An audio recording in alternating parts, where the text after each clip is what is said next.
آج کے اس دور میں ہر دوسرا انسان کسی نہ کسی بوجھ تلے دبا ہوا ہے. کوئی بیماری سے لڑ رہا ہے، کوئی اپنوں کے رویوں سے پریشان ہے، کوئی اپنے حالات سے پریشان ہے.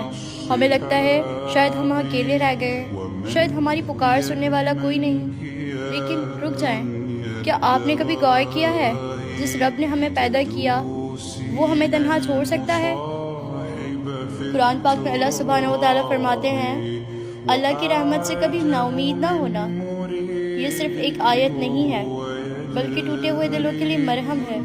اللہ جانتا ہے کہ آپ کی آنکھوں میں کتنا درد ہے، وہ جانتا ہے کہ آپ راتوں کو اٹھ کر کیوں روتے ہیں. وہ تو فرماتا ہے میں تمہاری شہرک سے بھی زیادہ قریب ہوں. تو جب وہ اتنا قریب ہے تو ہمیں ڈر کیسا؟ ذرا مجھے بتائیں، جب کائنات کا مالک اللہ سبحانہ و تعالیٰ آپ کے اتنے قریب ہیں تو پھر یہ خوف، یہ اداسی کیسی ہے؟ میں آپ کو یہاں ایک مثال دیتی ہوں، اللہ کی ضمانت کو سمجھنے کے لیے ایک مثال. ذرا غور کریں. ایک بہت گہرا سمندر ہے. اس گہرے کی سمندر کی تہہ میں جہاں نہ سورج کی روشنی پہنچتی ہے نہ انسان کا گمان، وہاں ایک سخت پتھر کے اندر چھوٹا سا کیڑا یا مچھلی موجود ہوتی ہے. اسے نہ کوئی راستہ معلوم ہے، نہ اس کے پاس رزق جمع کرنے کا کوئی ذریعہ ہے، مگر میرا رب اس اندھیرے پتھر کے سینے میں بھی ایک رزق پہنچاتا ہے. ذرا سوچئے، جو رب ایک بے جان پتھر کے اندر موجود اس ننھی سی جان کو نہیں بھولتا تو آپ کو کیسے بھول جائے گا؟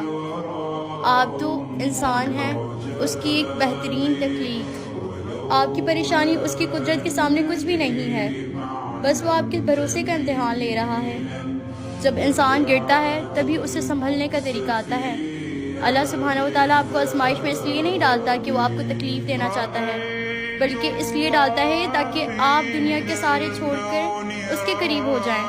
یاد رکھیے، اللہ سبحانہ و تعالیٰ کی نام میں کوئی نہ کوئی بڑی ہاتھ چھپی ہوتی ہے.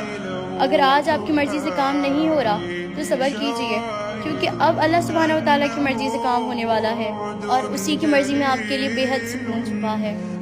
تو آج ہی آپ طے کر لیں کہ آپ نے اپنی پریشانیوں کو اپنے اوپر سوار نہیں کرنا، بلکہ انہیں سجدے میں جا کر اپنے رب کے حوالے کر دینا ہے. جس نے اس کی ضمانت لی ہے نا، وہ نبھانا بھی بہت اچھے سے جانتا ہے. اللہ سبحانہ و تعالیٰ ہمیں کامل یقین اور سکون قلب عطا فرمائے. الہی آمین.